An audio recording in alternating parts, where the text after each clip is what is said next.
Don Lemon, the 59-year-old independent journalist and former CNN anchor who came out as gay and married his longtime partner Tim Malone in 2024, recently found himself at the center of a heated online exchange after sharing coverage of a protest in Minnesota. The incident involved activists interrupting a church service in the Twin Cities area, specifically at a location where David Easterwood serves as pastor. What made the event particularly noteworthy was Easterwood's dual role. Beyond his pastoral duties at City's Church, he also holds the position of acting director of ICE's St. Paul field office. This connection was highlighted not only on the church's official website but also in official correspondence, including a cease and desist letter issued by St. Paul City Attorney Lindsay M. Olson on December 19 concerning an ICE-related matter. Lemon posted about the disruption, sharing video footage from the scene along with a caption that explained the situation clearly. Activists had entered the church during the service, protesting the presence of an individual who simultaneously led a congregation and directed operations for U.S. Immigration and Customs Enforcement in the region. The journalist framed it as a report on a public demonstration targeting the intersection of religious leadership and federal immigration enforcement. His account drew attention to lawyer and activist Nicki, who had first brought details of the event to light. The coverage quickly caught the eye of rapper Nicki Minaj, aged 43, who responded with strong disapproval in a post that included a homophobic slur directed at Lemon. She referred to him in derogatory terms, expressing outrage over the reporting and accusing him of hypocrisy, suggesting he would never treat disruptions at other religious venues the same way.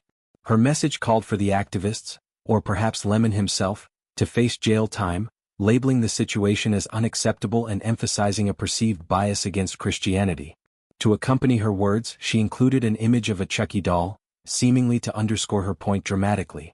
Lemon, who has built a career on straightforward reporting and commentary, did not let the personal attack go unanswered. He issued a measured but pointed response through a statement provided to media outlets.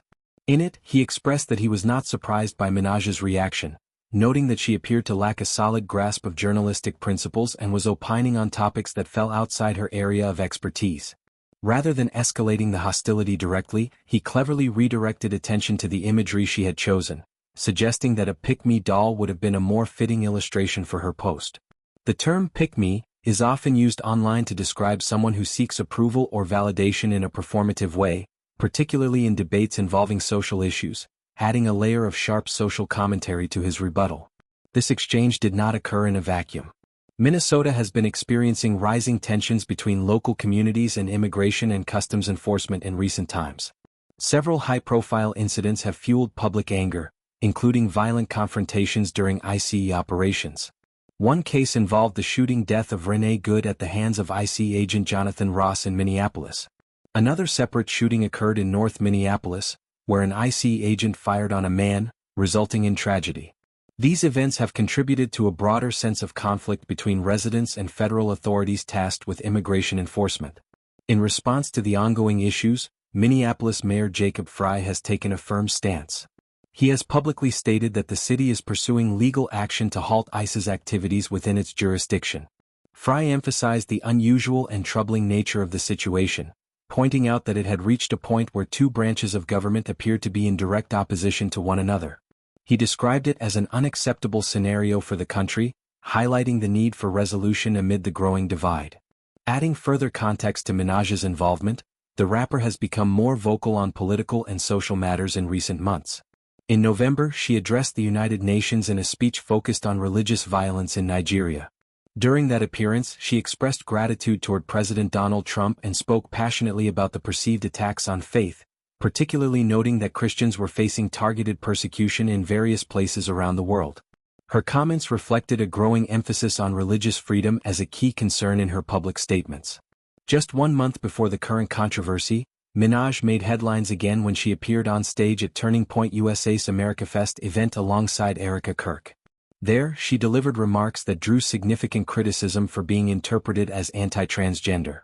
She encouraged boys to embrace their identity without shame, stating that there was nothing wrong with being a boy and urging acceptance of traditional gender roles. Those words sparked backlash from various groups who viewed them as dismissive of transgender experiences and identities. The clash between Lemon and Minaj thus sits within a larger landscape of polarized discussions around immigration policy, religious institutions, media reporting and personal attacks in the public sphere. Lemon's decision to cover the church protest highlighted the complex overlap between faith communities and federal agencies, while Minaj's response brought personal animosity into the mix, using language that directly targeted his sexual orientation. His reply, by contrast, aimed to refocus the conversation on professionalism and understanding of the role of journalism in documenting public events.